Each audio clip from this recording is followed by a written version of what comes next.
దేవుని స్తోత్రం. తల్లులందరికీ యేసుక్రీస్తు నామములో వందనాలు తెలియజేస్తున్నాను. దేవునికి మహిమ కలుగును గాక. ఈరోజు ఈ ప్రత్యేకమైనటువంటి దినములో పట నేను పెద్ద వర్తమానం అందియను కానీ నిజ జీవితంలో జరిగినటువంటి కొన్ని సంఘటనలు మీ ముందుంచాలని ఆశపడుతున్నాను. దేవునికి స్తోత్రము. ఒక వాక్యం చదువుకుందాము. నేను చదువుతాను, ఎందుకంటే మైకు నా దగ్గర ఉంది కాబట్టి చదువుతాను, వినాలి. సామెతల గ్రంథం 31వ అధ్యాయము 30వ వచనాన్ని చదువుతాను, దయచేసి గమనించాల. సామెతల గ్రంథం 31వ అధ్యాయము 30వ వచనం. అందము మోసకరము, సౌందర్యము వ్యర్థము, యెహోవాయందు భయభక్తులు కలిగిన స్త్రీ కొనియాడబడును. ప్రియమైనటువంటి వాళ్ళరా, అదే రీతిగా ఇదే అధ్యాయంలో 10వ వచనం కూడా చదువుతాను, వినండి. గుణవతి అయిన భార్య దొరుకుట అరుదు, అది ముత్యము కంటే అమూల్యము. ప్రియమైనటువంటి వాళ్ళరా, మరి ఈరోజు మాతృ దినోత్సవం.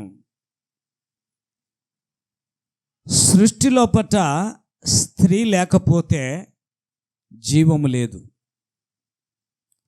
సృష్టిలోపట స్త్రీ లేకపోతే దేవుడిచ్చిన ఆశీర్వాదం లేదు.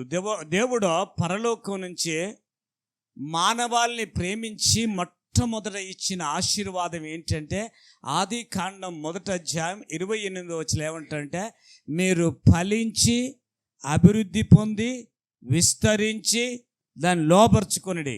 ఇది దేవుడిచ్చిన మొదటి ఆశీర్వాదం. ఈ మొదటి ఆశీర్వాదము నెరవేర్పు ఎక్కడ జరిగిందంటే స్త్రీ ద్వారానే జరుగుతుంది. ఒక మాటలో చెప్పాలంటే, సృష్టికి ప్రతిరూపము చేసేటువంటి స్థితి దేవుడు ఒక స్త్రీకి మాత్రమే అనుగ్రహించినట్టుగా మనం చూస్తూ ఉంటున్నాం. ప్రపంచ చరిత్రలో మనం చూస్తే, మానవాళి జీవితంలో పట్ల మనం గమనిస్తే స్త్రీ పాత్ర చాలా ఉత్కృష్టమైన, ఉన్నతమైన, ఎంతో విలువైనటువంటి పాత్ర స్త్రీ యొక్క జీవితం. దేవునికి స్తోత్రము. స్త్రీ జీవితాల గురించి ఈ 31వ అధ్యాయంలో పట్ల తేటగా రాయబడ్డది. అనేకమైన విషయాలు రాయబడ్డది. ఇక్కడ ఈ 31వ అధ్యాయంలో పట్ల ఆమె ఆమె ఆమె అని 10వ వచనం నుంచి రాయబడ్డాయి. ఆమె ఆమె ఆమె అన్నటువంటి రాసినటువంటి ఆ మాట దగ్గర ఎవరి బైబిల్లో వాళ్ళ పేరు రాసుకుంటే బాగుంటుందేమో. ఆమె ఏమేం చేసిందో అనున్నది. ఏమండి, ఆమె ఉదయకాలమే లేస్తుంది. మరి లేవని వాళ్ళ సంగతితో నాకు తెలియదు. ఆమె తన చేతులతో కష్టపడని వాళ్ళ సంగతి నాకు తెలియదు. అట్లా ఒక సద్గుణవతి అయినటువంటి స్త్రీకి ఉండవలసినటువంటి లక్షణాలను మహాజ్ఞాని అయినటువంటి సొలొమోను ఆమె గురించి ఎంతో భావగర్భితమైనటువంటి మాటలను ఇక్కడ పొందుపరిచినట్టుగా మనం చూస్తూ ఉంటున్నాం.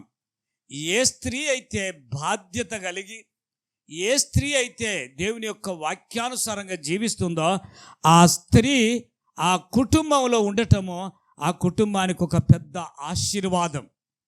దేవునికి స్తోత్రం. కనుక ప్రియమైనటువంటి వాళ్ళారా, మనం ఈ 31వ అధ్యాయం చదివినట్టయితే, నేను అంటాను, కొంతమంది స్త్రీలకు వాళ్ళ బైబిల్ చదివే అలవాటు ఉండదు. వారికి ఒక చిన్న హెచ్చరిక ఏంటంటే, ఏది చదివినా చదవకపోయినా 31వ అధ్యాయం అయితే సామెతలు చదవండి. ఇంటికి వెళ్ళిన తర్వాత నీకు చదువు రాకపోతే ఒకతో చదివించుకోండి, చాలా మంచిది. ఆ 31వ అధ్యాయంలో నీ గురించి దేవుని యొక్క ఉద్దేశం ఏంటో అక్కడ తేటగా రాయబడ్డట్టుగా మనం గమనిస్తూ ఉంటున్నాం. ఇంకో విషయం ఏంటి అంటే, స్త్రీ తన జీవితంలో పట భర్తను కానీ, పురుషుని కానీ, లేక తన కన్న పిల్లలను కానీ హీరోలను చేయగలదు, నీరోలను చేయగలదు, జీరోలను కూడా చేయగలదు. స్త్రీ ఏం చేయగలదు? తన పిల్లలను హీరోలుగా చేయగలదు. అంటే హీరోలు అంటే సమర్థవంతులైనటువంటి కుమార్తెలుగా చేయగలదు. కుమార్తెలను కానీ కుమారులను కానీ సమర్థవంతులుగా చేయగలదు. రెండవది నీరో అన్నారు. నీరో అంటే ఏంటి? నీరో అంటే కఠినమైనటువంటి వానిగా కూడా చేయగలదట. తల్లి యొక్క పెంపకములోనే పిల్లల యొక్క భవిష్యత్తు ఆధారపడి ఉంటుంది. నేను ఒక మాట చెప్పగలను ఈ సందర్భంలో పట్ల, నీ జీవితంలో ఎదుటివారు లేక లోకంలో ఉన్న మనుషులు ఎంత నీ మీద పగ ఉన్నా నీ పిల్లలకు నువ్వు నేర్పేది నీ జీవిత కాలమంతా కూడా మంచినే నేర్పే ప్రయత్నం చేయాలా. మంచి బీజాలు వాళ్ళకి వేయాల. దేవుని ప్రేమలోనే వాళ్ళని పెంచాలి.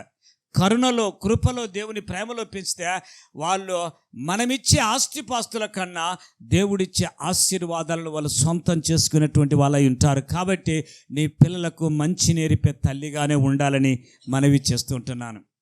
పరిశుద్ధ గ్రంథంలో మనం చూసినట్టుంటే భయంకరమైన స్త్రీలు ఉన్నారు. మరి చెప్పుకునే దానికి ఇష్టపడేటువంటి స్త్రీలు కూడా ఎంతోమంది ఉన్నారు. భయంకరమైన స్త్రీ అనగానే మనకు పేరు జ్ఞాపకం వస్తుంది. ఎవరు చెప్పండి? యెజెబెల్. Very good, Jezebel. ఆ తల్లి యెజెబెల్ తన బిడ్డను కన్నది. ఆ బిడ్డను ఆమె ఎంత కఠినురాలంటే యెజెబెల్, ఏమన్నా కఠినమైనటువంటి స్త్రీ గురించి చెప్పాలంటే యెజెబెల్ అని చెప్తారు ఎవరైనా క్రైస్తవులు. మరి ఆ తల్లి యెజెబెల్ తనకు ఒక కూతురు పుట్టింది. ఆమె పేరు అతల్యా. ఈ అతల్యాను ఎలా పెంచింది అని అంటే ఆమె కంటే 10 అంతల కఠినత్వం కలిగినటువంటి బిడ్డగా పెంచింది. సో పరిశుద్ధ గ్రంథములో కఠినమైనటువంటి భయంకరమైనటువంటి స్త్రీలు ఎంతోమంది ఉన్నారు. వారికంటే దేవుని యొక్క చిత్తమును నెరవేర్చినటువంటి సాత్వికులు, మంచి మనసు కలిగి ప్రజాక్షేమము, కుటుంబ సంరక్షణ, దేవుని యొక్క చిత్తమును జరిగించినటువంటి స్త్రీలు కూడా పరిశుద్ధ గ్రంథములో ఎంతోమంది ఉన్నట్టుగా మనం గమనిస్తూ ఉంటున్నాం. నేను ముందే ఒక మాట చెప్పాను. ఏంటి అంటే స్త్రీ పురుషుల లోపట, భర్త భార్య లోపట తల్లి యొక్క రుణము ఏ కుమారుడు ఏ బిడ్డ తీర్చుకోలేనటువంటి రుణం. తల్లి రుణం ఏ బిడ్డ తీర్చుకోలేదు, ఏ కుమారుడు తీర్చుకోలేనటువంటి రుణం. ఆ తల్లి చేసే పరిచర్య, ఆ తల్లి చూపే ప్రేమ ఏదైతే ఉంటుందో లోకంలో ఎవ్వరూ చూపలేరు. ఆ ప్రేమను ఎవరు అందించలేరు. నేను కొన్నిసార్లు అనుకుంటాను, ఆ తల్లిని దేవుడు ప్రతి ఒక్కరిని చూడటం కష్టమేమో అనుకొని ప్రతి ఒక్కరి కొరకు ఒక తల్లిని దేవుడిచ్చాడు. తల్లి దేవుని యొక్క ప్రతిరూపం. తల్లి దేవుని యొక్క ప్రతిరూపం. మీరు గమనించండి, కొన్ని సందర్భాల్లో మనం చూసినట్టయితే బిడ్డ పండుకున్నా, బిడ్డ లేచినా, బిడ్డ నడుస్తున్నా తల్లి యొక్క చూపు, తల్లి యొక్క సంరక్షణ లేకపోతే ఆ కుమారుడు కానీ ఆ బిడ్డ కానీ క్షణము బ్రతకలేరనేటువంటి సత్యం మనందరికీ తెలుసు. కనుక తల్లి యొక్క పాత్ర ఎంతో ఉన్నతమైనటువంటి పాత్ర. కానీ ఈనాడు సమాజంలో పట్ల ఆ పేరుకు అర్థం లేకుండా చేసేటువంటి స్త్రీలు ఎంతోమంది ఉన్నారు. ఆ పేరు చెప్పుకోవడానికి కూడా ఇష్టపడనటువంటి రీతిలో జీవిస్తున్నటువంటి స్త్రీలు కూడా ఎంతోమంది ఉన్నారు. దానికంటే ముఖ్యంగా ఈరోజు మంచిని నేర్పించేటువంటి తల్లులు. నేను ఒక్క మాట చెప్తాను, గమనించండి. ఒక స్త్రీ లేక ఒక మాతృమూర్తికి తన కుటుంబమే ప్రపంచం. తన కుటుంబమే ప్రపంచం. దేవునికి స్తోత్రం. లోకంతో ఆమెకు ఎంత సంబంధం ఉండదు. తన భర్త, తన పిల్లలు, తన కుటుంబము, తన రాబడి, తన సమస్తము దాని మీదనే తన యొక్క జీవితం అంతా కూడా ఆధారపడి ఉంటున్నట్టుగా చూస్తూ ఉంటున్నాం. ఒక విషయం గమనించండి, దేవుడు మనకు గర్భఫలం ఇస్తాడు. ఆ గర్భఫలం ఇచ్చినప్పుడు దేవుడు ఏ ఉద్దేశంతో ఇస్తాడంటే ఆ గర్భఫలమును నీవు ప్రేమించి, సంరక్షించి, ఆదరించి వారిని ఒక సమర్థవంతులైన దేవుడు ఇష్టపడేటువంటి కుమార్తెలుగా, కుమారులుగా వారిని దేవుని సన్నిధిలో పెంచి దేవునికి అప్పగించటము అది నీ యొక్క బాధ్యత. దేవుడు ఆ ఉద్దేశంతో నీకు ఇస్తాడు. ఈనాడు ఎన్నో కుటుంబాలను మనం చూస్తున్నాం. ఎంతోమంది పిల్లలు అనాథలుగా ఉంటున్నారు. ఎంతోమంది పిల్లలకు తిండి లేని వారిగా ఉంటున్నారు. తిండి లేదు అంటే అర్థం ఏంటంటే పురుషుడు సంపాదించి ఆ ఇంటిలో తిండి పెట్టడం లేదని కాదు, కానీ ఆ తల్లి యొక్క సంరక్షణలో ఆ పిల్లలకు అలాంటి స్థితి ఉంటున్నట్టుగా చూస్తున్నాం. కొంతమంది తల్లులైతే వాళ్ళు ఎక్కడ కూర్చున్నా, ఎక్కడ నిలబడ్డా చూడండి, ఒకవేళ స్త్రీ ఆ కుటుంబాన్ని విడిచిపెట్టి ఎక్కడికైనా వెళ్ళింది అనుకోండి, ఆమె ఏం ఆలోచిస్తుంది తెలుసా? సద్గుణవతి అయినటువంటి భార్య. ఇక్కడ ఒక విషయం గమనించాలి, తల్లి కాకముందు ఆమె ఒక పురుషునికి భార్య కదండి. తల్లి కాకముందు ఒక పురుషునికి భార్య. ఆ భార్యగా తన కర్తవ్యాన్ని సరిగ్గా నిర్వర్తించినప్పుడు తల్లిగా తన పిల్లల పట్ల ఒక నమ్మకమైన మరి ప్రేమగల దేవుడు ఆశించేటువంటి ఒక మంచి తల్లిగా కూడా ఆమె తన యొక్క పాత్రను పోషించగలదని నేను చెప్పగలను. ఒకవేళ కుటుంబం పట్ల, భర్త పట్ల, పిల్లల పట్ల బాధ్యత గల తిరిగి ఏం చేస్తుందంటే, ఆమె ఎక్కడ ఉన్నా, ఆమె వెళ్ళిపోయింది అనుకోండి, ఏదైనా పని మీద వెళ్ళింది అనుకోండి, ఆ తిండి సమయం వచ్చిందనుకోండి, నా భర్తకు కావలసింది నేను ఏర్పాటు చేశానా లేదా మాకు ఆలోచన ఉంటుంది. లేక నా పిల్లలకు కావలసిన నేను సదుపాయం చేశానా లేదనేటువంటి ఆలోచన కలిగి ఉంటుంది. ఒకవేళ అలాంటి ఆలోచన లేదు అంటే ఆమె తల్లిగా మరి ఆ పేరును ధరించలేదు. తల్లి అనేటువంటి పేరు ఆ బిడ్డ ఆ స్త్రీ పొందలేనట్టుగా మనం చూస్తూ ఉంటున్నాం. దేవునికి స్తోత్రము. పరిశుద్ధ గ్రంథములో పట్ల ఎంతోమంది స్త్రీలో నమ్మకమైన వారు దేవుడు ఆశించిన రీతిలో వాళ్ళ యొక్క జీవితాలను కట్టుకొని కుటుంబ పరంగా భర్తతోటి, పిల్లలతోటి ఒక ఆదర్శవంతమైనటువంటి తల్లిగా పేరు పొందినటువంటి స్త్రీలు పరిశుద్ధ గ్రంథంలో ఎంతోమంది ఉన్నట్టుగా మనం చూస్తూ ఉంటున్నాం. కనీసం ఎప్పుడు వినకపోయినా ఈ యొక్క ఏంటిది మదర్స్ డే అంటే మాతృమూర్తి అనేటువంటి పేరు ధరించినటువంటి నువ్వు కొన్ని విషయాల్ని జ్ఞాపకం చేసుకోవాలి. నువ్వు కన్ను మూసినా కన్ను తెరిచినా నీ పిల్లల మీద నీ జీవితం అంతా ఉండాలి. అది దేవుడిచ్చినటువంటి గొప్ప భాగ్యం. నేను కొన్ని సంఘటనలు చెప్తాను, ఈరోజు మీరు జ్ఞాపకం ఉంచుకోవాలి, దయచేసి గమనించండి. దరిదాపుగా నేను అనుకుంటాను, నాకు సరిగ్గా జ్ఞాపకం లేదు, ఒక 10 సంవత్సరాలు కావచ్చేమో, 10 సంవత్సరాల కిందట ఒకరోజు పేపర్లో నేను చూశాను, ఆంధ్రలో పెద్ద తుఫాన్ వచ్చింది. తుఫాన్ వచ్చి చాలా పట్టణాలు కొట్టుకుపోయినటువంటి సందర్భం.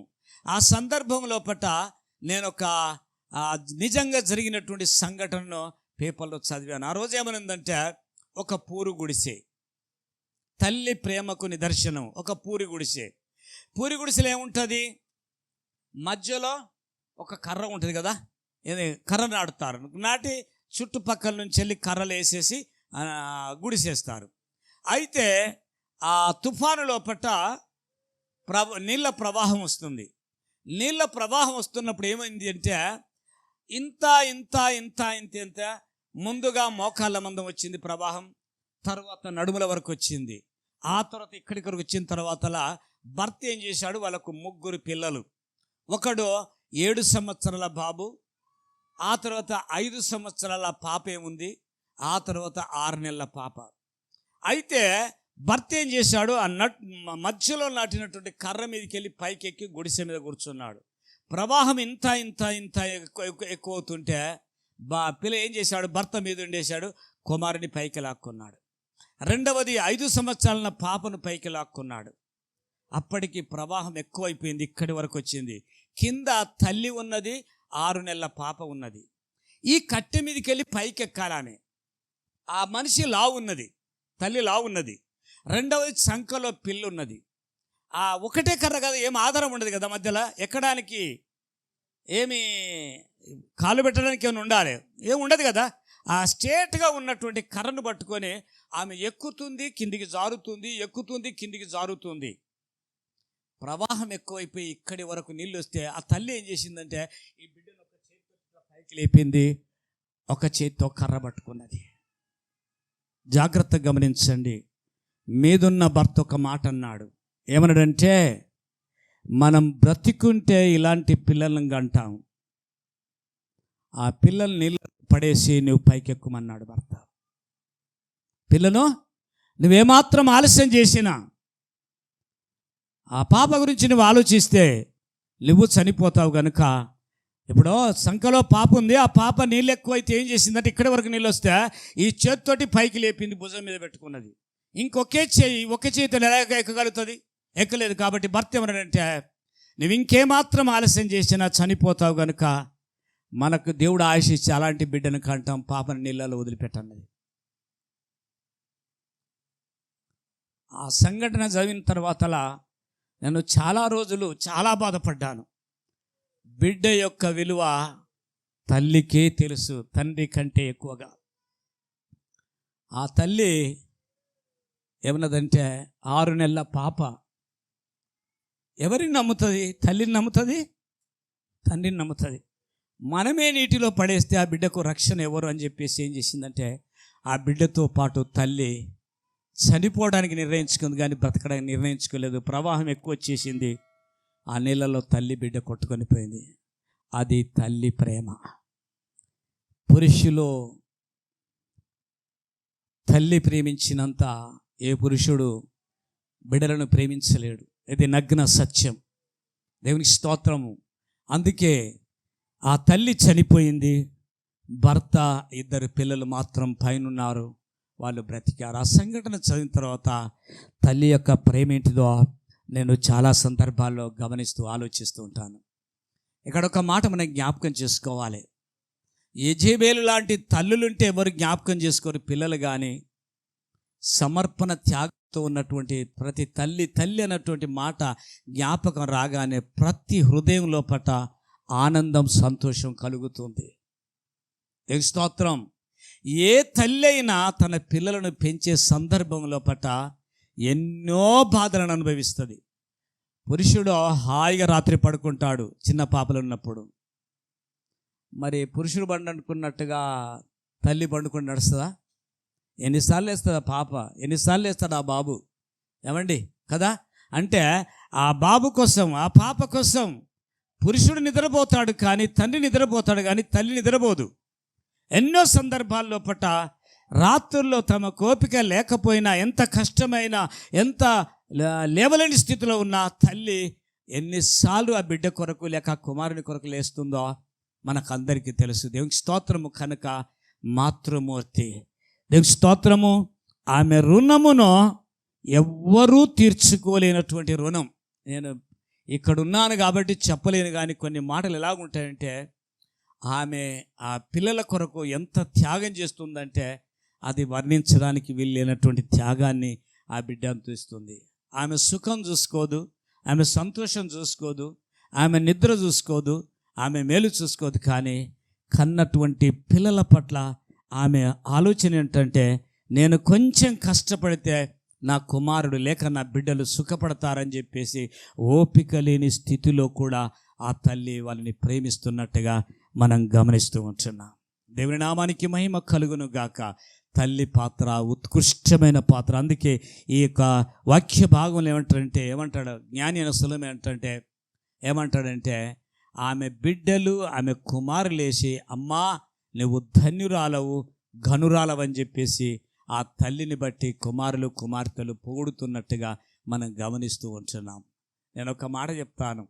నువ్వు కన్న బిడ్డలు లేక నువ్వు కన్న కుమారులు ఆ తల్లి వృద్ధాప్యంలో ఉన్నప్పుడు ఆ కుమారులు లేక బిడ్డలు వచ్చేసి అమ్మా నీ అంత ధన్యురాలు ఈ లోకంలో లేదమ్మా, నువ్వు నాకు తల్లి అయినందును బట్టి, నువ్వు మా తల్లిగా ఉన్నందును బట్టి, దేవుడు మాకు నీకు నీ కడుపున మమ్మల్ని పుట్టించినందును బట్టి మేమెంతో గర్విస్తున్నామమ్మా అంటే ఆ తల్లి పడ్డ బాధ వేదనంతా కూడా ఏమైపోద్ది?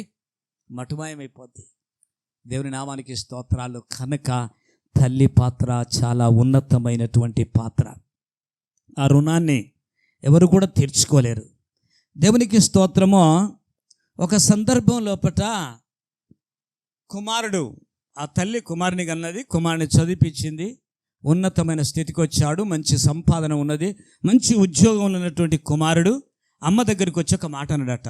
అమ్మా ఒకప్పుడు మనకి ఏమీ లేని వాళ్ళం, తినటోళ్ళం అంతే. ఎప్పుడన్నా కొత్త బట్టలు కావాలంటే ఎంతో కష్టపడి తెచ్చేదానివి. ఇప్పుడు మామూలు కుటుంబాల్లో జరిగే పరిస్థితి ఏంటి అని అంటే తిండి పెట్టడం, వాళ్ళకు బట్టలు కొనియటమే కష్టం కదా. అయితే ఎన్నో సందర్భాల్లో తల్లిదండ్రులు ఏం చేస్తారంటే వారి అవసరాలను తగ్గించుకొని ఓ పండుగ వచ్చిందనుకోండి, కొడుకు కానీ బిడ్డలకు కానీ మంచి బట్టలు కొనిచ్చి తల్లిదండ్రులు వాళ్ళు ఆ బిడ్డలను చూసుకొని కుమారులను చూసుకొని సంతోషపడతారు. వాళ్ళకి లేకపోయినా కూడా వాళ్ళు కట్టుకుంటుంటే. నేను ఒక మాట చెప్పగలను. బొల్లారములో నేను పరిచయకి వెళ్ళిన రోజుల్లో ఒక ఆమె కమలమ్మ అని ఉండేది. అది క్రిస్మస్ రోజు. అయితే ఆమె 9 గంటలకు నేను వెళ్ళాను ఆ రోజు ఆరాధనకు 9 గంటలకు వెళితే ఆమె 9 గంటలకు స్నానం కూడా చేయలేదు. నేను అన్నాను, కమలమ్మ మరి ఆరాధన 10 గంటలకే అనుకున్నాం కదా, ఇంకా నువ్వు స్నానం చేయలేదమ్మా అని అన్నాను. ఆమెకు ఒకే కూతురు, భర్త చనిపోయిండు, విధవరాలు. అయ్యా ఏం పండుగలే అయ్యా అన్నది.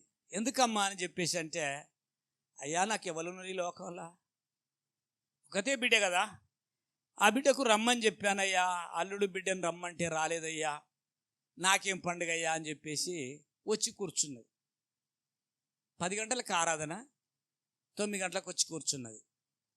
సరేలే అని చెప్పేసి మాట్లాడు కూర్చున్న తర్వాతలా ఒక 10 నిమిషాల తర్వాతలా ఆమెకి ఏం తెలిసిందంటే నీ బిడ్డ వచ్చిందని తెలిసింది. తెలువగానే ఆమె లేచింది, పరిగెత్తుకొని పోయి ఆమె తెచ్చుకున్న బట్టలు బిడ్డ గట్టించి 10 గంటలకు ఆరాధన, 10:30కు మనమని ఎత్తుకొని బిడ్డను తీసుకొని నవ్వుతూ సంతోషంగా వచ్చి అదే చిప్పిరి తల అట్లాగే ఉంది, వాక్యం అయిపోద్దని చెప్పేసి బిడ్డ స్నానం చేయించి ఆమె తెచ్చుకున్న చీర కట్టించేసి ఆ మనమని ఎత్తుకొని ఆరాధనకు వచ్చింది. ఎందుకంటే నేను స్నానం చేసి అది చేయాలంటే లేట్ అవుతుందమ్మా, పోదాం ఆరాధనకని తీసుకొని నవ్వుకుంటూ వచ్చింది. ఏం కమలమ్మ అంటే నా బిడ్డ వచ్చిందయ్యా. దేవునికి స్తోత్రం. తల్లి యొక్క ఆనందం పిల్లల మీదనే ఆమె సమస్తము కూడా.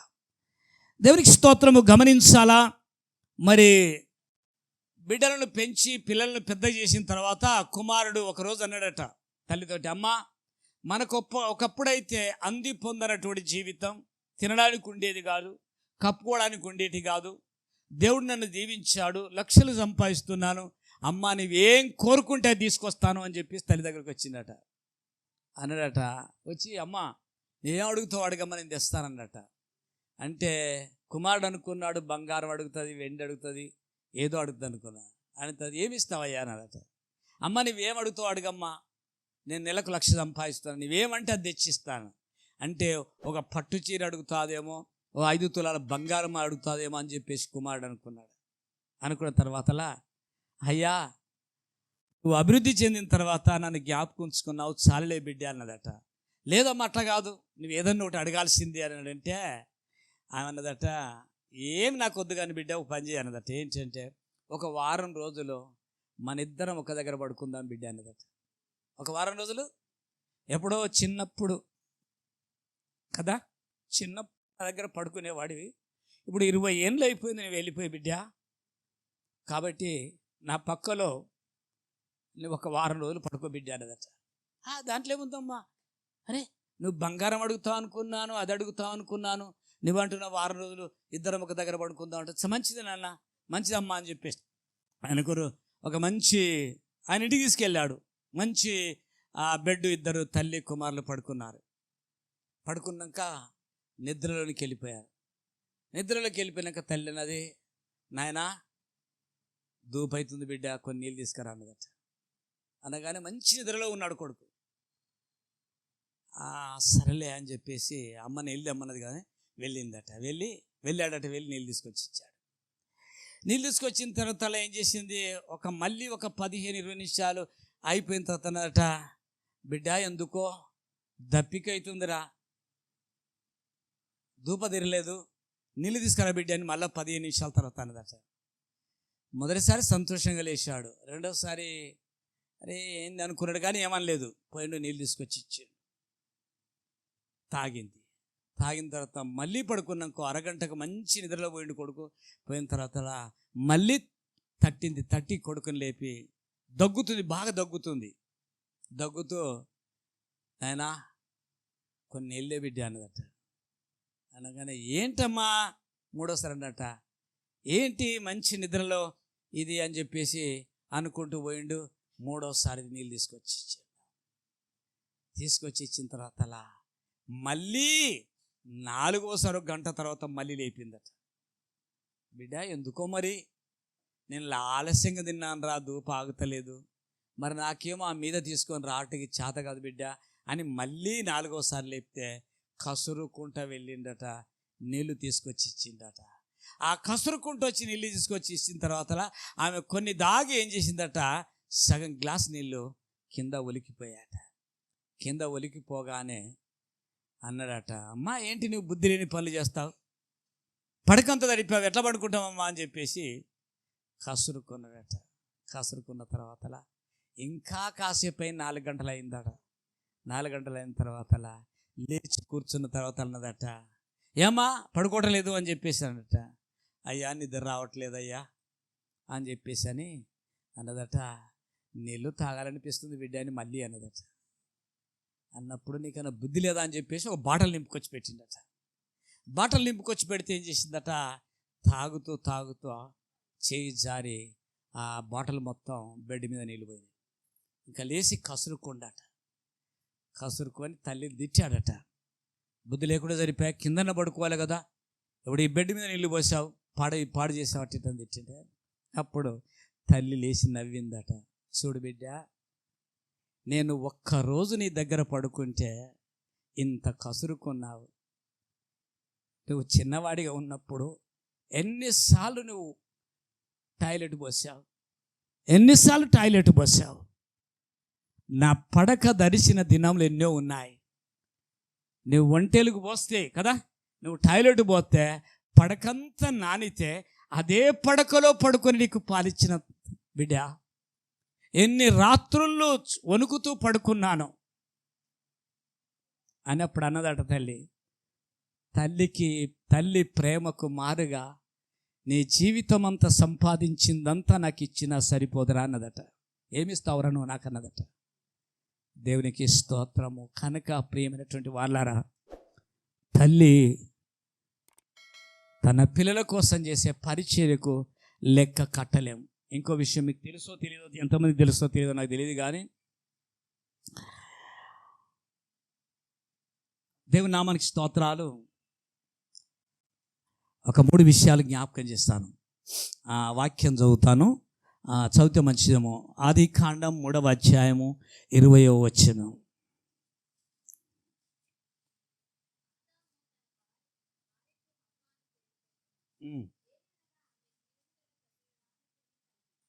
జీవము గల ప్రతి దానికి అవ్వ తల్లి. జీవము గల ప్రతి దానికి అవ్వ తల్లి. దేవునికి స్తోత్రం. ప్రపంచంలో పుట్టిన ఏ మానవుడు కానీ లేక ఏ స్త్రీ కానీ తల్లి ద్వారానే ఈ లోకానికి వచ్చారు కదండి. ఇది సత్యం కదా. ఎందుకు అంటే విషయం అందరు గమనించండి. మీరన్నడు వినని ఒక విషయం చెప్తాను. తల్లికి బిడ్డకు లేక తల్లికి కుమారునికి ఉన్న సంబంధం ఏంటంటే, లోకంలో అంటారు పేగు బంధము అంటారు కదా. పేగు బంధం అంటే తల్లి బిడ్డకు, తల్లి కుమారునికి పేగు కట్ చేస్తారు కదా, బొడ్డు దగ్గర కట్ చేస్తారు కదా. అంటే 9 మాసాలు మోస్తుంది తల్లి. 9 మాసాలు మోసి తన రక్తమును బిడ్డలకు కుమారునికి పంచి ఇస్తుంది. ఆ జన్మనిచ్చే సందర్భం లోపట మరణపు అంచుల వరకు వెళ్తుంది తల్లి. రెండవదిగా ఆ వేదనను అనుభవిస్తుంది. కొన్ని సందర్భాల లోపట బిడ్డకు జన్మనిచ్చి తల్లి చనిపోతుంది. అది ఏమి బంధం అంటే పేగు బంధం, 9 మాసాలు మోసిన బంధం. అందుకే కన్న బిడ్డ లేక కన్న కుమారుని యొక్క విలువ తండ్రి కంటే ఎక్కువగా తల్లికే తెలుస్తుంది. ఎందుకంటే ఆ బిడ్డను 9 మాసాలు మోసింది, రక్తం పంచిచ్చింది. బిడ్డకు బదులు తల్లి పత్యం చేస్తుంది. దేవుని స్తోత్రం. అందుకే ఆ బొడ్డు దగ్గర ఎందుకు అలా ఉంటుంది అంటే, ఇది తల్లికి కుమారునికి మధ్యలో ఉన్న బంధం. నీ తల్లి ఎలాంటిదైనా నీవు ఆమెను ప్రేమించాల్సిందే. బొడ్డు లేనటువంటి వ్యక్తి లోకంలో ఎవరైనా ఉన్నారా?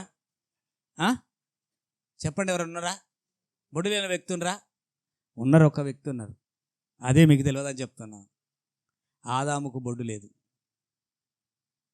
ఎందుకంటే ఆదామును తల్లిగా అనలేదు కదా. ఆయనకు బొడ్డు లేదు. దేవుని స్తోత్రం. మనుషులుగా పుట్టిన ప్రతి ఒక్కరికి బొడ్డు ఉన్నది. అది ఏంటంటే తల్లికి కుమారునికి, తల్లికి కుమార్తెలకు ఉన్నటువంటి బంధం. నేను ఇంత శ్రమపడి నీకు జన్మనిచ్చాను అనడానికి గుర్తు. రెండవదిగా ఆ బిడ్డ యొక్క విలువ తల్లికే తెలుసు. ఎందుకంటే ఎంత వేదనను అనుభవించి ఆ బిడ్డకు జన్మనిచ్చిందో. కనుక ఇక్కడ ఒక విషయం అందరం గమనించాల. పిల్లలు తొందరగా మర్చిపోతారు కానీ తల్లిదండ్రులు మర్చిపోరు. ఏమండి, పిల్లలు ఇష్టం వచ్చినట్టు తిడతారు, రేపు నీకు అదే సాలు ఉంటుంది. పిల్లలు మర్చిపోతారు తల్లిని, కానీ తల్లి మర్చిపోదు. ఎందుకంటే ఆమె రక్తం పంచించి నవమాసాలు మోసి, కానీ ప్రతి క్షణము నువ్వు లేచినప్పుడు, నువ్వు పండుకున్నప్పుడు, నువ్వు నడిచినప్పుడు అనుక్షణము నేను గమనించినటువంటి తల్లి నీ క్షేమం కొరకు ఆమె నిన్ను అంత ఈజీగా మర్చిపోదు అసలే సంగతి. ఒక మాటలో చెప్పాలంటే దానికి ఒక ఎగ్జాంపుల్ చెప్తాను. ఒకరోజు మరి కుమారుని కన్న తర్వాతల భర్త చనిపోయాడు. భర్త చనిపోతే ఆ తల్లి పెద్ద ఆస్తిపర్రాలు ఏం కాదు. ఆ కష్టం ఈ కష్టం చేసి కుమారుని పెంచి ఒక ఇంజనీర్గా తయారు చేసింది. ఇంజనీర్ అయినాక ఏం చేస్తారు? ఇంజనీర్నే చూసుకుంటాడు. డాక్టర్ చదివితే డాక్టర్నే చూసుకుంటారు. ఏమండి, సాఫ్ట్వేరే, ఇంజనీరే, ఏమండి కదా. ఏది చదివితే అదే చూసుకుంటారు. ఒక టీచర్ అయితే ఒక టీచర్నే చూసుకుంటాడు. ఒక లెక్చరర్ అయితే ఒక లెక్చరర్నే చూసుకుంటాడు. ఒకవేళ వాళ్ళు విశ్వాసులు అయితే ఏం చేస్తారు? విశ్వాసంగా ఉండేటోళ్ళని చూసుకుంటారు కదా, ఎవరిని వాళ్ళే చూసుకుంటారు. అయితే కుమారుడు ఏం చేశాడు? తల్లి ఎంతో కష్టపడి, ఏం కష్టపడుతుంది ఆమెకి ఏముంది కష్టపడడానికి? రెక్కలే ఉన్నాయి కనుక రెక్కలతోటి పాచి పనులు చేసి ఆ ఇంట ఎంగిలి కంచాలని రాసి కుమారుని ఇంజనీర్గా తయారు చేసేది. ఇంజనీర్ తయారు చేసిన తర్వాత కుమారుడు ఏమన్నాడంటే, బాబు నీకు పెళ్లి చేస్తానంటే, అమ్మ నాకు ఇంజనీర్ అమ్మాయే కావాలన్నాడు. కష్టపడ్డది అక్కడో ఇక్కడ చూసి మొత్తం మీద ఇంజనీర్ను తీసుకొచ్చింది, పెళ్లి చేసింది. ఒక 2 నెలలు 3 నెలలు 6 నెలలు గడిచిపోయింది. 6 నెలలు గడిచిపోయిన తర్వాతలా భార్యభర్తలు మాట్లాడుకుంటున్నప్పుడు ఏదో సందర్భం వచ్చి నేను ఎక్కువగా ప్రేమిస్తున్నా అని భర్త భార్యతో అన్నాడట. అంటే నువ్వు నన్నెంత ప్రేమిస్తున్నావో తెలుసుకోవాలంటే నేను ఒక మాట అడుగుతా, చెప్తావా అన్నదట. అంటే చెప్తాను. 6 నెలలు ఓపిక పట్టింది ఆమె. 6 నెలల తర్వాత అన్నదట, నిజంగానే నువ్వు నన్ను ప్రేమిస్తున్నావు అంటే ప్రేమిస్తున్నా అన్నప్పుడు అన్నదట, మరి నేను నన్ను ప్రేమిస్తే నేను చెప్పించేయాలి కదా అంటే చేస్తాను అన్నప్పుడు అన్నదట, మరి నిజంగా నువ్వు నన్ను ప్రేమిస్తే నీ తల్లిని మన దగ్గర ఉండకుండా నువ్వు ఏం చేస్తావో నాకు తెలియదు అన్నదట. తల్లి మన దగ్గర ఉండొద్దు అన్నదట. ఇప్పుడేమో అనాథాశ్రయాలు అవి ఉన్నాయి, తీసుకుపోయి వేస్తారు కదా. కానీ ఆ రోజులు అనాథాశ్రయాలు ఏవి లేవట. ఆ మాట అనేసరికి కుమారునికి గుండెలో రాయిపడ్డంత పని అయిందట. ఏం చేయాలా? ఒకవేళ ఆమెను మన దగ్గర లేకుండా నువ్వు ఏం చేస్తావో నాకు తెలియదు, కానీ ఒకవేళ ఆమె మన దగ్గర ఉండాలంటే మాత్రం నేను మీ దగ్గర నేను ఉండను, నేను వెళ్ళిపోతాను. రోజు కొట్లాట అవుతున్నప్పుడు నెల గడిచిపోయింది. లేదే ఏదన్నా ఆలోచన చేస్తున్నాను, ఉండు అంటే ఏం ఆలోచన లేదు. ఏం ఆలోచన చేస్తారు? ఎవరైనా ఉంచుకోమంటే ఉంచుకుంటారా ముసలను? రెండో లేదు, ఆస్తిపర్రాలు కాదు, రెక్కాడితే కానీ డొక్కాడనటువంటి పరిస్థితి. చాలా రోజుల క్రితం జరిగిన సంఘటన. అప్పుడు ఒకరోజు తల్లి కుమారుని నమ్ముతుంది కదా. అప్పుడు ఆలోచించి ఆయన ఒక నిర్ణయానికి వచ్చారట. ఆయన ఏం చేశారట, మనము సంతకు పోతే కట్టెల సంచి ఉంటుంది చూడు, అదొక సంచి చేసుకొని ఆమె బట్టలన్నీ అలా సర్ది ఒకరోజు అన్నట్టు, అమ్మ మనం ఒక దగ్గరికి వెళ్దామా రెడీగా అంటే, ఆమెకి ఏం తెలుసు, రెడీ అయింది. అమ్మను తీసుకున్నాడు, నడిపించుకుంటూ వెళ్ళిపోయాడు.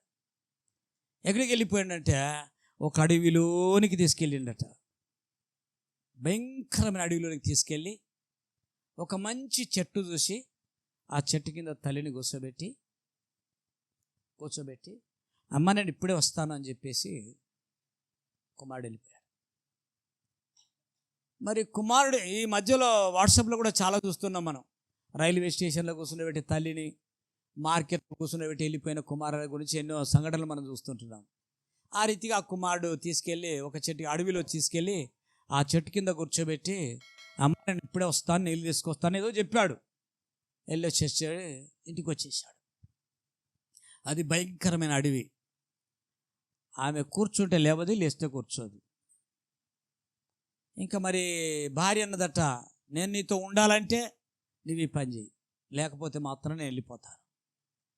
కుటుంబాన్ని కట్టుకోవాలి కాబట్టి నిర్దాక్షిణ్యంగా తీసుకొని వెళ్ళాడు, వదిలిపెట్టాడు, వచ్చాడు.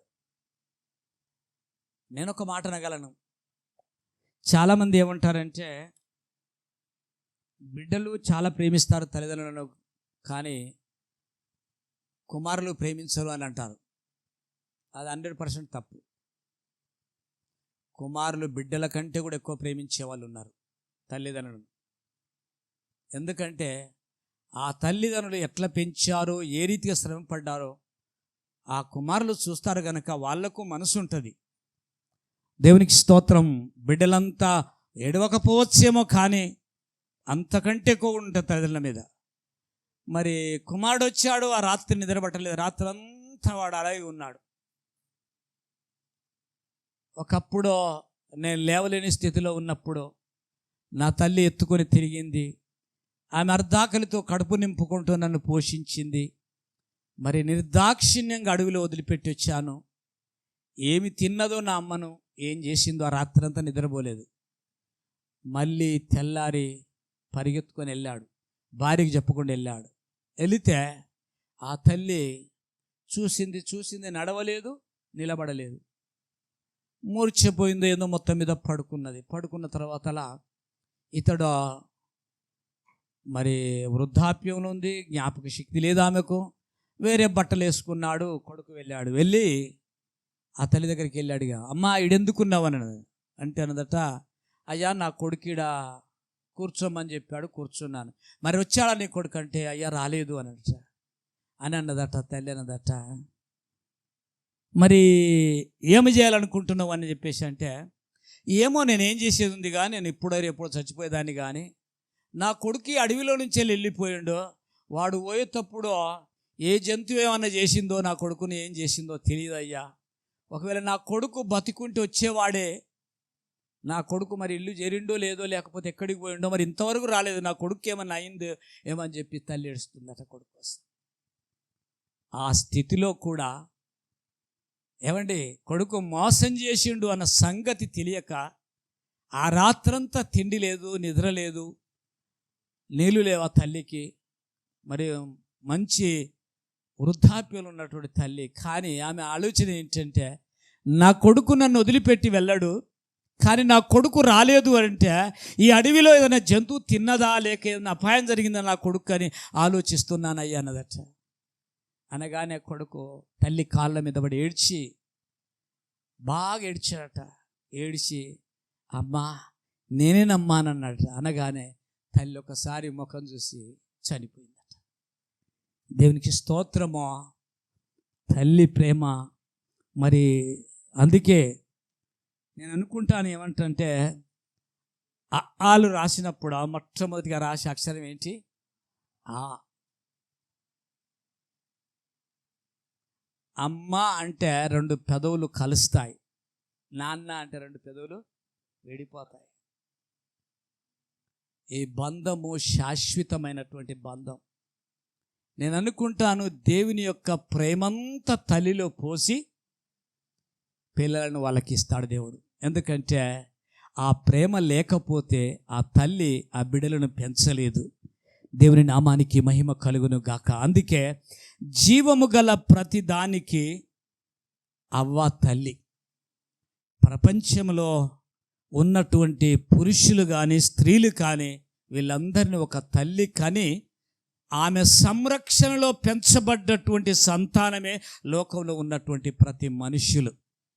కాబట్టి నేను ఈ మాటలు చెప్తున్నప్పుడు నేను ఒక మాట ఆలోచించాను. ఏంటంటే, తల్లి అనేటువంటి మాట రాగానే ప్రతి ఒక్కరికి వారి తల్లి గుర్తొచ్చి ఉంటుంది. అంతేనా కాదండి? వస్తుందా రాదా? మీ తల్లి మిమ్మల్ని ఎలా పెంచిందో, ఎలా పోషించిందో, ఎలా నువ్వు బాగులేనప్పుడు ఎంత శ్రమ పడ్డదో అవన్నీ జ్ఞాపకం చేసుకుంటే నీ జీవితం అంతా నీ తల్లికి నీవు రుణపడి ఉంటావు. అందుకే దేవుని యొక్క వాక్యంలో ఒక మాట ఉంది, నీ తల్లి వృద్ధాప్యమందు ఆమెను నిర్లక్ష్యము చేయకుము. ఏం చేయొద్దు? నిర్లక్ష్యం చేయొద్దు తల్లిని. దేవునామ స్తోత్రం. కుమారులు నిర్లక్ష్యం చేస్తుండ్రు కాబట్టి, కోడళ్ళు నిర్లక్ష్యం చేస్తుండ్రు కాబట్టి బిడ్డలు చూసుకుంటారు కొంతమందిని. కానీ బాధ్యత బిడ్డల కంటే ఎక్కువగా కుమారులదే బాధ్యత ఉంటుంది. కాబట్టి తల్లి విషయం మనకు అవసరం లేని విషయం. ఆమె మనల్ని ప్రేమిస్తుందా ప్రేమిస్తలేదా కాదు, నీకు జన్మనిచ్చింది, నిన్ను పోషించింది, నిన్ను సమర్థవంతునిగా చేసింది. కాబట్టి ఆ తల్లి రుణము చచ్చే వరకు నువ్వు తీర్చుకోవాల్సిందే, చేయాల్సిందే. దేవుని నామానికి స్తోత్రం. అందుకే జీవము గల ప్రతిదానికి అవ్వ తల్లి. చాలా వరకు మనం ఏమంటామంటే, వాక్యంలో మనం చూస్తే ఏదేను తోటలో అవ్వ పడిపోయింది, పండు తిన్నదనే విషయం జ్ఞాపకం చేసుకుంటాం. ఓకే, కానీ పండు తినకముందు అమ్మ శ్రేష్టమైనటువంటి జీవితం కలిగి ఉన్నది. ఆదాము కంటే ఉత్తమమైనటువంటి జీవితం కలిగి ఉన్నది తల్లి. దేవుని స్తోత్రం. ఎప్పుడు అంటే ఆమె దేవుని యొక్క ఆజ్ఞను అతిక్రమించిన కారణం చేత పండు తిన్నది మోసపోయి, కానీ ఆమె భక్తిపర్రాలు కాదని కాదు, ఆమె ప్రేమ గలది కాదని కాదు అవ్వ. దేవుని నామానికి స్తోత్రాలు. నేను ఒక మాట చెప్తాను, అవ్వను మనం అందరం జ్ఞాపకం చేసుకుంటున్నాం. ఇప్పుడు నేనున్నాను, నీవు ఉన్నావు. మీ అమ్మ పేరు చెప్తావు, మీ అమ్మమ్మ పేరు చెప్తావు, మీ నాయనమ్మ పేరు చెప్తావు. వాళ్ళ అమ్మ పేరు చెప్పగలుగుతావా? వాళ్ళ అమ్మమ్మ పేరు చెప్పగలవా? వాళ్ళ అమ్మమ్మ పేరు చెప్పగలవా? చెప్పలేము. కానీ ఈనాడు మనము అవ్వను జ్ఞాపకం చేసుకుంటున్నాం. ఎన్ని తరాలైపోయింది, ఎన్ని యుగాలైపోయింది. ఎందుకంటే జీవము గల ప్రతిదానికి అవ్వ తల్లి అయి ఉంటున్నట్టుగా చూస్తుంటున్నాం. ఆమెలో నుంచి వచ్చినటువంటి సంతానమే ఈనాడు ప్రపంచమంతా ఉన్నటువంటి సంతానమే ఉంటున్నట్టుగా మనం చూస్తూ ఉంటున్నాం. దేవుని నామానికి స్తోత్రాలు. చరిత్ర సృష్టించినటువంటి స్త్రీలో పరిశుద్ధ గ్రంథంలో ఎంతోమంది ఉన్నారు. ఒక ఇద్దరిని జ్ఞాపకం చేస్తాను. దేవుని నామానికి స్తోత్రాలు. ఆదికాండం 17వ అధ్యాయం 16వ వచనం.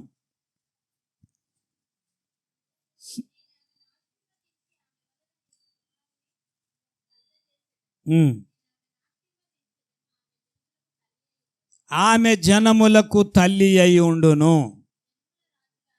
చాలు చాలు, ఆమె జనములకు తల్లి అయి ఉండును. మొదటిది ఏమనుకున్నాం? జీవము గల ప్రతిదానికి అవ్వ తల్లి కదా. దేవుని స్తోత్రం. ఇక్కడ ఈ 17వ అధ్యాయం 16వ వచనం ఏంటంటే, జనములకు తల్లి. చరిత్ర సృష్టించినటువంటిది శారా. ఏ స్త్రీ కూడా కనలేదు ఆ వయసు లోపట. ఆమె చరిత్ర సృష్టించింది. ఏమండి, 90 సంవత్సరాల వయసు లోపట ఆమె, అది అసలు ఒక మాటలో చెప్పాలంటే స్త్రీ గర్భం ధరించకూడదు. ఆ సందర్భం లోపట ఆమె స్త్రీ ధర్మం ఉడిగిపోయింది. కానీ ఆమెకు ఒక పేరు వచ్చింది, ఏంటంటే జనములకు తల్లి. కారణం ఏంటంటే శారా తన జీవితం లోపట తన భర్తకు ఎంతో నమ్మకస్తురాలుగా జీవించినటువంటి స్త్రీగా కనబడుతుంది. బైబిల్లో ఏ స్త్రీ అనలేదు, ఆమె ఒక్కతే అన్నది. ఏంటి అన్నది కన్నా, నా యజమానుడు అనేటువంటి మాట ఆమె ఒక్కతే అన్నది బైబిల్ లోపట. అబ్రహామును అందరూ భర్తలు అన్నారు, కానీ శారమ్మ ఒక్కతే నా యజమానుడు అనేటువంటి మాట. యజమానుడు అంటే అర్థం ఏంటంటే నన్ను ఏలేవాడు అని అర్థం అన్నమాట. నా జీవితాన్ని ఏలేటువంటి వాడు నా భర్త. అందుకే నా యజమానుడు అనేటువంటి మాట శారమ్మ ఒక్కతే అన్నది. అందుకే దేవుడు ఆమెను జనములకు తల్లిగా సృష్టించినట్టుగా చూస్తూ ఉంటున్నాం. అందుకే ఆ జక్కయ్య రక్షించబడ్డప్పుడు ఏమంటాడంటే, ఇతడును అబ్రహాము సంతానమే అంటాడు. దేవుని నామానికి స్తోత్రాలు. కనుక మరి శారమ్మ జనాలకు తల్లి అయింది. కారణం ఏంటంటే దైవ వాక్యానుసారంగా తన జీవితాన్ని కట్టుకున్నటువంటి ఉత్తమురాలుగా మనం చూస్తూ ఉంటున్నాం. దేవునికి స్తోత్రము. ఇంకొకటి విషయం ఏంటంటే, మన జీవితము లోపట దేవుడు స్త్రీకి ఇచ్చినటువంటి పాత్రను సరైన విధానంలో పోషించాలంటే దేవుని యందు భయభక్తులు కలిగినటువంటి స్త్రీ ఖచ్చితంగా దేవుని కృపను పొంది అనేకులకు ఆశీర్వాదకరమైన తల్లిగా ఉంటుంది. అదే రీతిగా శారమ్మ కూడా ఉన్నట్టుగా మనం చూస్తూ ఉంటున్నాం. ఈమె జనములకు తల్లి. మరి అవ్వ అయితే జీవము గల ప్రతిదానికి తల్లిగా ఉంటున్నట్టుగా చూస్తున్నాం. 3వ మాట చూసుకొని ముగించుకుందాం. ఆదికాండం 24వ అధ్యాయము 60వ వచనం.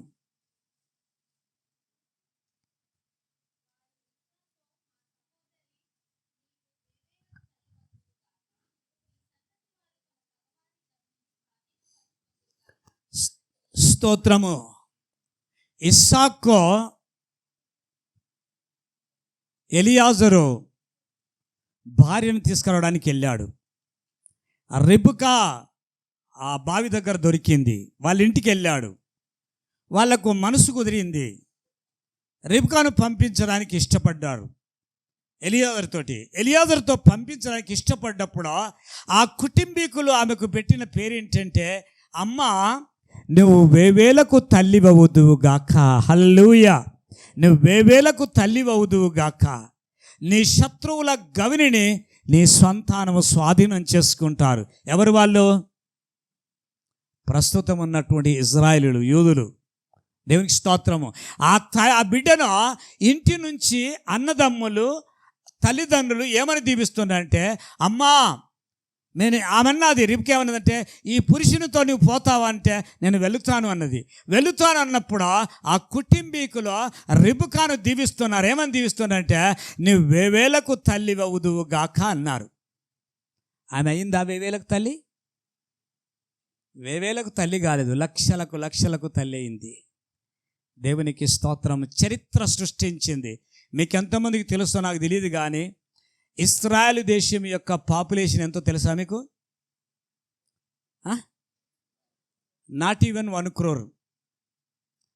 96 లక్షలు ఈనాడు ప్రపంచాన్ని గడగడలాడించగలదు. రిబ్కా సంతానం, యోధులు అబ్రహాము సంతానం.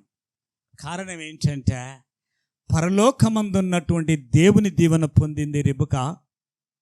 కుటుంబంలో ఉన్న తల్లిదండ్రుల, అన్నదమ్ముల దీవెన పొందింది. దేవుని వాగ్దానం స్వతంత్రించుకుంది. ఆమె వేవేలకు తల్లి కాదు, లక్షలకు తల్లి అయింది. ఇచ్చిన వాగ్దానము, తల్లిదండ్రులు ఇచ్చిన వాగ్దానం ఏంటంటే, నువ్వు వేవేలకు తల్లి అవుతావో నీ శత్రువుల గవిని నీ సంతానం ఆక్యుపై చేసుకుంటారని ఆశీర్వదించారు. వాళ్ళు పంపించారు తల్లిదండ్రులు. మరి ఈనాడు ఇశ్రాయేలు దేశంలో ఉన్నటువంటి వాళ్ళు, అక్కడ ఉన్నటువంటి చుట్టుపక్కల ఉన్న దేశాలన్నిటినీ కూడా వాళ్ళు స్వాధీనం చేసుకున్నటువంటి మార్గంలో నడుస్తున్నట్టుగా చూస్తుంటున్నాం. 9 యుద్ధాలు జరిగాయి ఇశ్రాయేలు జీవితం లోపట. ఈ 9 యుద్ధాల లోపట 9 ఘనమైనటువంటి కార్యాలు జరిగాయి. 9 యుద్ధాల లోపట 9 యుద్ధాలు వాళ్ళు గెలిచారు. మరి ఇప్పుడు జరుగుతున్నటువంటి ఇరాన్ మీద జరుగుతున్న యుద్ధంలో కూడా, పాలస్తీనాలో కూడా వాళ్ళు గెలుస్తారు. మరి 3వ టెంపుల్ కట్టబోతున్నట్టుగా మనం గమనిస్తూ ఉంటున్నాం. ఇక్కడ ఒక విషయాన్ని జ్ఞాపకం చేసుకుందాం. కుటుంబము కట్టేటువంటి బాధ్యత దేవుడు పురుషునికి ఇవ్వలేదు. సామెతలు 14 మొదటి వచనంలో, జ్ఞానవంతురాలు తన ఇల్లు కట్టుకొనును, మూఢురాలు తన ఇల్లు పెరికి వేసుకొనును. ఆ ఓపిక, ఆ సహనము మగవాడిది ఎలాగుంటుందంటే, కొంతమంది మగవాళ్ళు అంటారు, ఏమంటారంటే, పిల్లలంటే నాకు చాలా ఇష్టము కానీ ఎత్తుకోవాలంటే నాకు ఇష్టం ఉండదు అంటారు. అదేమి ఇష్టం? మరి ఏమిష్టం? అది ఇష్టమా? పనికి మాల మాట, అది అనొద్దు. పిల్లలంటే ఇష్టం అంటే అన్నీ చేసేవాడే నిజమైనటువంటి తండ్రి, నిజమైనటువంటి తల్లి. నేను ఒక మాట చెప్పగలను, నేను పులిపీటి మీద ఉండి చెప్తున్నాను. ఒక మాట చెప్తాను, ఖచ్చితంగా చెప్తాను. ఏంటికైనా నా బిడ్డలు కక్కితే నేను చేతుల్లో పట్టుకునేటువంటి వాడిని తీసుకెళ్ళి పరేసేవాడు, చేతులు బట్టి ఎత్తేసేవాడిని.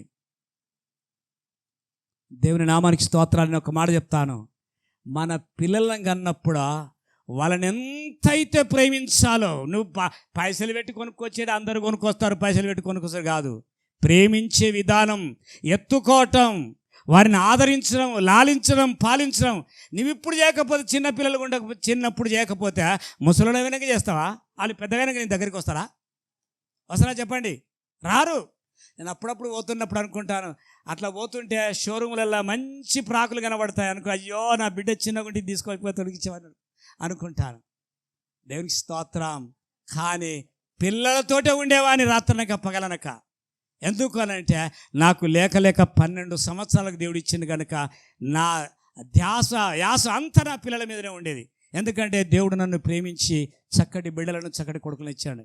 మీకు ఉండదని చెప్పాను, కానీ ఎంతైతే ప్రేమించాలంత ప్రేమించాలి. ఎందుకంటే నేను ఎప్పుడు చెప్తుంటాను, బాలును మనం గోడ కొడతాం. ఎలా వస్తా బాలు? గోడ కొడితే నువ్వు ఏ స్పీడ్తో కొడతావు అదే స్పీడ్తో నీకు వస్తావు. నువ్వెంత ప్రేమిస్తావో చిన్నతనం లోపల ఆ పిల్లల్ని వృద్ధాప్యంలో అంతా ప్రేమిస్తారు. కొడుకు కానీ ప్రేమిస్తాడు, బిడ్డ కానీ ప్రేమిస్తుంది, సమస్య లేదు. నీ ప్రేమలో లోపం ఉంటే వాళ్ళలో లోపం ఉంటుంది. దేవుడు అలాంటి ఏర్పాటు చేస్తాడు. ఎందుకంటే ఏది విత్తుదువో ఆ పంటే కోస్తావు. నాకు అనిపిస్తుంది ఇప్పుడు ముసలమైతే ఏం చేస్తాడంటే మనమరాళ్ళు మనవలు ఉంటే మీద ఎక్కించుకొని కింద తిరుగుతుంటాం. ఆడు కలెక్టర్ కావచ్చు కానీ ఇంటికాడ ఏం చేస్తాడు, మనమని ఎక్కించుకొని కాలమి తిరుగుతుంటాడు. కారణం ఏంటంటే ఆ ప్రేమ నీకు దొరకని తర్వాత నువ్వు చేయాలనుకుంటే. దేవుని స్తోత్రము. కనుక ప్రియమైనటువంటి వాళ్ళరా, కనుక జ్ఞానవంతురాలు ఇల్లు కట్టుకుంటుంది. ఆ బిడ్డలను పోషించడం లోపల కొంతమంది తల్లులు ఫెయిలైపోతారు. కుమారులను పోషించడంలో కొంత తల్లిదండ్రులు ఫెయిలైపోతారు. నేను ఎన్నోసార్లు చూసాను. నేను మా పిల్లలను తీసుకుపోయినప్పుడు అప్పుడు సైకిళ్ళు ఉండేది. రెండవది నేను పొద్దున ఉదయకాలం డ్యూటీకి వెళ్ళిపోయేవాడిని. మా పాస్టర్మే తీసుకెళ్ళి 3 పూటలు ఆమె టిఫిన్ మోసేది. మా జెస్సీ ఉన్నప్పుడు నేను టిఫిన్ తీసుకుపోయాను. నా పిల్లలకు మోయలేదు, మా జెస్సీకి మోసాను. 2 సంవత్సరాలేమో తీసుకుపోతే మా జెస్సీని తీసుకుపోతే ఆడ చూసేవాని ఏంటి అంటే కొంతమంది తల్లులు పొద్దున టిఫిన్ పెట్టేటోళ్ళు కాదు పిల్లలకు. పొద్దున టిఫిన్ పెట్టినప్పుడు మధ్యాహ్నం ఏం చేయాలండి చెప్పండి, రావాలా? మధ్యాహ్నం కూడా రానటువంటి సోమరులు. ఆ పిల్లలు వాళ్ళు వీళ్ళు తింటుంటే అటు ఇటు ముఖం చూసేటువంటి వాళ్ళు. ఏ ఇంట్లో తల్లి మరి పిల్లల పట్ల నమ్మకం కలిగి ఉంటుందో ఆ పిల్లలు ధనులు. కొన్ని ఇళ్లలో తల్లులు ఏం చేస్తారంటే పిల్లలకు తిండి కూడా పెట్టలేనటువంటి తల్లులు ఉంటారు. ఇంట్లో అన్నీ ఉంటాయి, భర్త అన్ని తెచ్చి పెడతాడు, కానీ చేసి పెట్టేటువంటి స్థితి వాళ్ళకు ఉండదు. దేవుని నామమున స్తోత్రం. అలాంటి కుటుంబంలో పెట్టినటువంటి పిల్లలు నిజంగా దరిద్రులు, వాళ్ళు దిక్కులేని వాళ్ళు. కానీ కొంతమంది తల్లులు వాళ్ళు పడుకుంటే లేస్తే వాళ్ళ గురించి చేసేటువంటి బాధ్యత కలిగినటువంటి తల్లులు ఉంటారు. అలాంటి తల్లులను కలిగినటువంటి బిడ్డలు నిజంగా ధన్యులని దేవుని యొక్క వాక్యం సెలవిస్తున్నట్టుగా చూస్తుంటున్నాం. రెండవది జ్ఞానముతోని పిల్లలను పెంచాలి. రెండవది భక్తిలోని పిల్లలను పెంచాలా. జ్ఞానములో పెంచాలా, భక్తిలో పెంచాలి. అప్పుడు నీ పిల్లలు పెద్దగైన తర్వాత అలా నువ్వు దుఃఖపడేటువంటి స్థితిలో వాళ్ళు ఉండరు. కొంతమంది పిల్లలను చూస్తే వాళ్ళు ఎలా ఉంటారంటే వాళ్ళు బట్టలు వేసుకున్నా సిస్టమేటిక్, తిండి తిన్నా సిస్టమేటిక్, వాళ్ళు పడుకున్నా లేచినా కొన్ని ఉంటాయి. ఎందుకంటే తల్లిదండ్రులు నేర్చుకుంటే పిల్లలకు నేర్పిస్తారు. కొంతమంది అలా జీవితం గడిచిపోతుంటుంది. రాత్రి తిన్నావా, పడుకున్నావా, భార్య ఏం చేస్తుందో భర్తకు అవసరం ఉండదు, పిల్లలు వదిలిపెట్టి వెళ్ళిపోతుంటారు. కాదో నీ పిల్లలు బాధ్యత 24 గంటలు నీకు ఉండాలి. దేవుని నామమునకు స్తోత్రాలు. కనుక జ్ఞానము కలిగినటువంటి స్త్రీ, భక్తి కలిగినటువంటి స్త్రీగా ఉంటే ఆ పిల్లలు ధన్యులు. దేవుని నామానికి స్తోత్రము కలుగును గాక. దేవుని స్తోత్రము. ఇంకోటి ఏంటంటే నీ పిల్లలకు మొదటి టీచర్లు మీరే కదండి. మొదటి టీచర్లు మీరే. మీరు ఏ నేర్పిస్తారో అవి హృదయంలో స్థిరంగా ఉంటాయి. మరి చివరి వరకు కూడా కనుక క్రమంగా మీ పిల్లలకు మంచి బాధ్యతలు నేర్పించవలసి. టీచరు నీవే, టీచింగ్ నువ్వే చేయాలా, ట్రైనింగ్ నువ్వే చేయాలా. మూడవది డిసిప్లిన్ కూడా నువ్వే నేర్పియాలి. పిల్లలకు మాదిరికరమైనటువంటి జీవితాన్ని కలిగి ఉండాలి. ఇష్టమున్నట్టు మాటలు మాట్లాడితే ఓహో భర్త అంటే ఇట్లా మాట్లాడాలని కొడుకు నేర్చుకుంటాడు. మరి తల్లి ఇష్టం వచ్చినట్టు భర్తను తిట్టింది అనుకో, ఓహో రేపు నేను పెళ్లి చేసుకుంటే కూడా నా భర్తను కూడా ఇట్లే తిట్టాలని బిడ్డ నేర్చుకుంటుంది. అలా కాకుండా మాదిరికరమైనటువంటి తల్లిదండ్రులుగా మీ పిల్లల మధ్యలో మీరు ఉండటం నేర్చుకోవాలి. దేవుని నామానికి స్తోత్రాలు. మరి దేవుని దయలో, దేవుని కృపలో మీ పిల్లలను పెంచాలని దేవుని యొక్క వాక్యం సెలవిస్తున్నట్టుగా మనం చూస్తూ ఉంటున్నాం. దేవునికి మహిమ కలుగునుగా. ఒక ఎగ్జాంపుల్ చెప్పేసి నేను ముగిస్తాను. మీకు అందరికీ తెలుసు, మళ్ళీ జ్ఞాపకం చేస్తాను. ఒక తల్లి, మీకు తెలిసింది చెప్తున్నాను. తల్లి కుమారుడు స్కూల్కి వెళ్ళాడు, తెలిసింది అనుకుంటే. ఇప్పుడు కుమారుడు స్కూల్కి వెళ్తే ఓ చిట్టి రాసి ఇంటికి పంపించిందట. చిట్టి రాసి ఇంటికి పంపించింది. పంపించగానే తల్లి చూసుకుందట. చూసుకొని ఆ ప్రిన్సిపల్ పంపించాడు. చిట్టి రాసుకొని చూసుకొని తల్లి ఏడిచిందట. ఏడిస్తే కొడుకు అడిగాట, ఏమమ్మా ఏడుస్తున్నావు ఎందుకు మమ్మీ అని చెప్పేసి తల్లి మీదకి ఎక్కిండట. ఎక్కుతుంటే ఏడ్చిందట, బాబు ఆ స్కూల్లో టీచర్స్కు నీకు చదువు చెప్పడానికి అంత జ్ఞానం లేదట్రా. వాళ్ళు ఏమని రాసిండ్రంటే కార్పొరేటర్ స్కూల్ వేయమని చెప్పి రాశాను రా అనట. మరి కార్పొరేటర్ స్కూల్లో చదివించడానికి అంత డబ్బు లేదు కదా మరి బాబు అని చెప్పి అన్నదట తల్లి. అన్న తర్వాతలా బాబు మరి ఆ టీచర్లు ఏమో మీ బాబుకు చెప్పేంత తెలివి లేదని రాసిండ్రు, నువ్వు చాలా తెలివైనోడవట. మరి కార్పొరేటర్ స్కూల్ వేయాలంటే మనకు డబ్బు లేదు కదా బాబు, కాబట్టి కార్పొరేటర్ స్కూల్ వేయలేను, ఆ స్కూల్కి పంపలేను, నేనే నీకు చదువు చెప్తాను బిడ్డ అన్నదట. అని చెప్పేసి ఏం చేసిందట, బైబిల్ ముందట పెట్టింది, టేబుల్ ముందట బైబిల్ మీద పెట్టి ఏం చేసింది, రోజు వాక్యం చదివేదట. ఏది? ఫిలిప్పీయులకు రాసిన పత్రిక 4వ అధ్యాయం 13 వచనం అనుకుంటాను. నన్ను బలపరచువాని యందు నేను సమస్తము చేయగలను. ఆ వాక్యం చదివి రోజు కుమారి తల మీద చేయబెట్టి ప్రార్థన చేసి చదువు చెప్పేదట. ఎంతవరకు చదువు చెప్పిందంటే 5వ తరగతి వరకు చదువు చెప్పింది తల్లి. ఆ తర్వాత తల్లి చనిపోయింది. తల్లి చనిపోయిన తర్వాత ఆ కుమారుడు ఒక ల్యాబొరేటరీ పెట్టుకొని కరెక్ట్గా 10,000 సార్లు ప్రయత్నం చేసిన తర్వాతలా బల్బు కనిపించింది.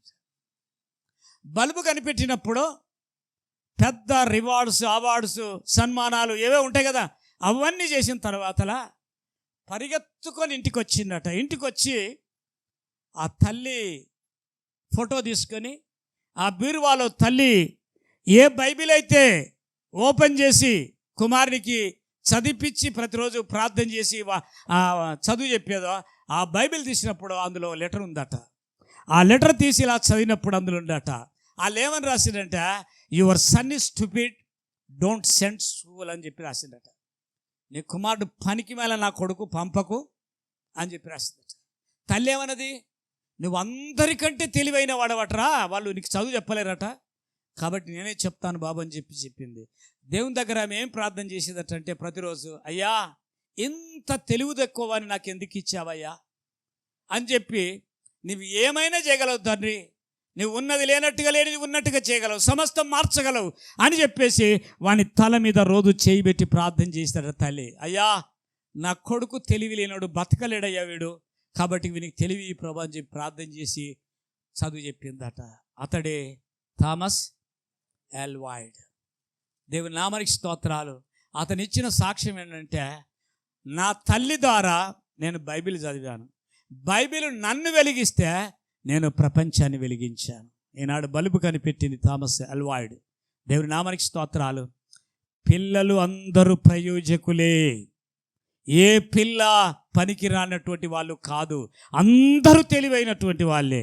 కొంతమంది తక్కువ అంటే తల్లిదండ్రులు శ్రద్ధ తీసుకుంటే వాళ్ళు ఘనమైనటువంటి పిల్లలుగా దేవుడు తీర్చిదిద్దగలడు. అలాంటి కృప దేవుడు మనకు అనుగ్రహించాలి. దేవునికి నామని స్తోత్రాలు.